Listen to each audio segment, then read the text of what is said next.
BRS party అధినేత కేసీఆర్ గారికి శుభాకాంక్షలు. 25 సంవత్సరాలు రజతోత్సవ సభ వరంగల్లో జరుపుకుంటా ఉన్నారు.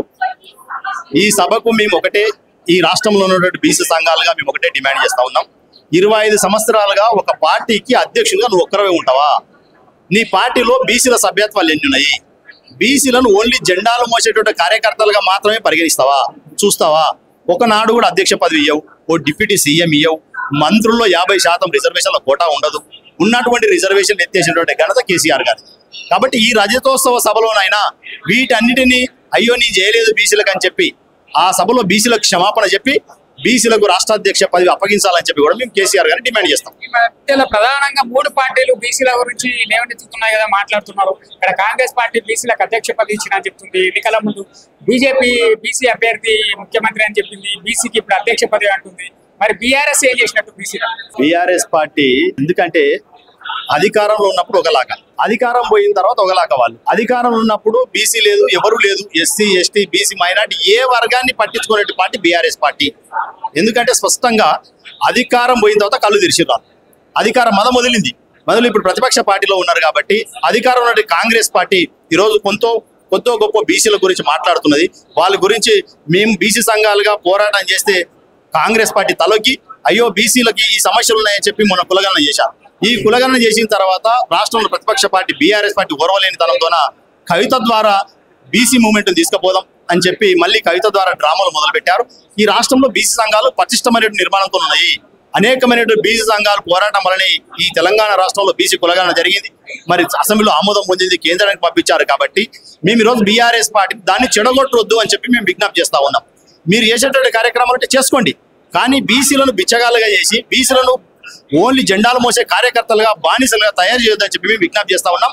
రేపు జరిగేటటువంటి రజతోత్సవ సభ ఏదైతే ఉన్నదో 25 సంవత్సరాలు పూర్తి చేసుకున్న సందర్భంగా మీ రాష్ట్ర అధ్యక్ష పదవి బీసీలకు ఇవ్వండి, పార్టీ యొక్క రాష్ట్ర అధ్యక్ష పదవి బీసీలకు ఇవ్వండి. రేపు ఒకవేళ మీరు అధికారంలోకి వస్తామని చెప్పి కలలుగా అంటున్నారు. కాబట్టి అధికారంలోకి వచ్చిన తర్వాత ఏం చేస్తారో ఒక బీసీల రాజకీయ పాలసీని ప్రకటించండి అని చెప్పి కూడా మేము బీఆర్ఎస్ పార్టీని డిమాండ్. ఇదే కైతక్క ఇందిరా పార్క్ వేదికగా జ్యోతిరావు పులే విగ్రహం పెట్టాలి, అసెంబ్లీలో బీసీల గురించి మాట్లాడుతున్నా అని చెప్పి మాట్లాడుతున్నారు. ఈరోజు మేము కవితమ్మ గారిని విజ్ఞప్తి చేస్తా ఉన్నాం. ఎందుకంటే చిన్న పిల్లగారిని అడిగినా చెప్తారు. బీఆర్ఎస్ పార్టీ అధికారంలో ఉన్నప్పుడు ఒకనాడు కూడా కేసీఆర్ గారు మహాత్మా జ్యోతిరావు పూలేని ఎప్పుడు కూడా దండేసి దండం పెట్టినటువంటి దాఖలాలు లేవు. ఎప్పుడు రవీంద్ర భారతిలో ప్రతి సంవత్సరం ఏప్రిల్ 11th రోజు బీసీ సంఘాలుగా కూడి ప్రభుత్వం అధికారికంగా జరిపినా కూడా రావడం లేదు ముఖ్యమంత్రి గారు. బీసీ సంఘాలు నిర్వహించుకున్నాయి, కానీ ఆ 10 సంవత్సరాలు బీసీల గురించి గురించి ఆలోచించకుండా ఆయన ఒకటే కుటుంబ లబ్ధి ప్రాజెక్టులు, ఆయనకి ఏ కమిషన్లు వస్తాయో అదే చూసుకున్నాడు తప్ప బీసీల అభివృద్ధిని ఏనాడు చూడటువంటి కేసీఆర్ గారిని బీసీలు నమ్మేటువంటి పరిస్థితులు లేరు. ఇప్పటికైనా బీసీలు నమ్మాలంటే బీసీలకు సంబంధించిన ఏదైతే బీఆర్ఎస్ పార్టీ అధ్యక్ష పదవి ఉన్నదో వారికి బీసీలకు ఇవ్వండి.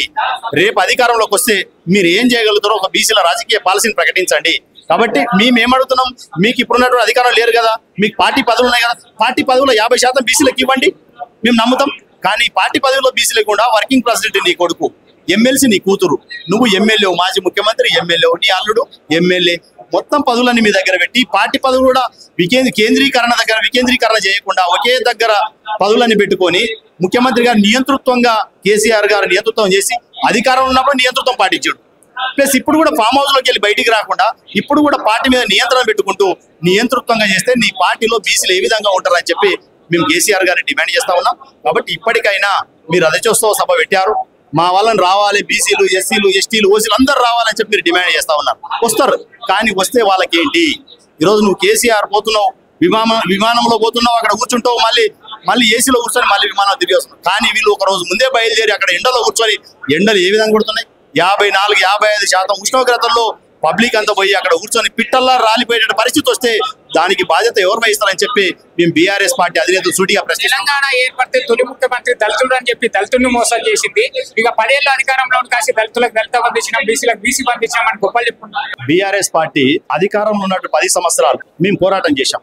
మేమెంతో మాకంత వాటా కావాలని చెప్పి, మేమెంత జనాభానో మాకన్ని టికెట్లు ఇవ్వండి, ఎమ్మెల్యే టికెట్లు, మేమెంత జనాభా మాకంత మంత్రుల శాతం ఇవ్వండి, మంత్రుల కోటా ఇవ్వండి, మేమెంతమంది అంత నామినేటెడ్ పోస్టులు ఇవ్వండి అని చెప్పి ఎంత మొత్తుకున్నా కూడా కేసీఆర్ స్పందించకుండా ఆయన అనుకున్నదే ఆడిందే పాట అన్నట్టు ఎవరికి నచ్చినట్టు వాళ్ళకి పదవులు ఇచ్చుకుంటూ పోయినట్టు కేసీఆర్ గారు ఆ రోజు మేము డిమాండ్ చేశాం, మీరు అధికారంలో పార్టీలో ఉన్నారు కదా, మాకు 50% కోటా ఇవ్వండి అని చెప్పి డిమాండ్ చేస్తే కేసీఆర్ స్పందించలేదే.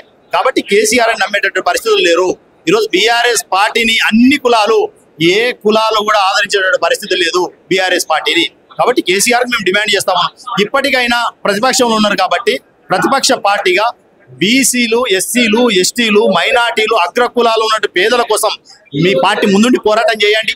ఈ రోజు కేంద్రంతో లడాయి చేయాల్సిన అవసరం ఉన్నది. కానీ ప్రధాన ప్రతిపక్షంగా కేసీఆర్ గారు ఫామ్ హౌస్ లో పండుకుంటే ఈ రోజు బీసీ సంఘాలుగా మేము జంతర్ మంతర్ ఢిల్లీలో పెద్ద ఎత్తున పోరాటం చేసి పెద్ద ఎత్తున ధర్నా కార్యక్రమం నిర్వహించి ఈ దేశంలో ఉన్నటువంటి ప్రధాన ప్రతిపక్ష పార్టీలకు సంబంధించినటువంటి 38 మంది ఎంపీలను తీసుకొచ్చి 18 పార్టీలకు సంబంధించిన ప్రతినిధులను తీసుకొచ్చి మేము బహిరంగ సభ నిర్వహించడం జరిగింది. దానికి మీరు ఎందుకు రాలేదు? మీ పార్టీ నుంచి ఎందుకు పాల్గొనలేదు? అంటే బీసీల మీద మీ కపట ప్రేమ ఉన్నది. కవిత గారు ఈ రోజు ఇందిరా పార్కులో పెద్ద ఎత్తున ధర్నా చేసింది. మరి జంతర్ మంతర్లో జరిగినటువంటి కార్యక్రమానికి ఎందుకు మీ పార్టీ నుంచి ప్రజల్లో నమ్మలేదు? మీ పార్టీ ఎందుకు పాల్గొనలేదు?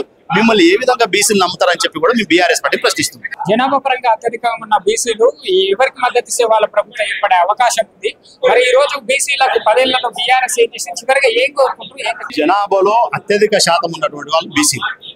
మేము ఏమడుగుతున్నాం, ఎవరి జనాభా తమాషా ప్రకారం వాళ్ళకి వాటా ఇవ్వండి. 2% ఉన్నటువంటి 2% ఇవ్వండి, 10% ఉన్నట్లు 10% ఇవ్వండి, 60% జనాభా ఉన్న వాళ్ళకి 60% ఇవ్వండి, 15% ఉన్న వాళ్ళకి 15 ఇవ్వండి, 7% ఉన్న వాళ్ళకి 7 ఇవ్వండి. మేము ఏమంటున్నాం, ఎవరి శాతం వాళ్ళు. ముఖ్యమంత్రి మీ కుల జనాభా ఎంత?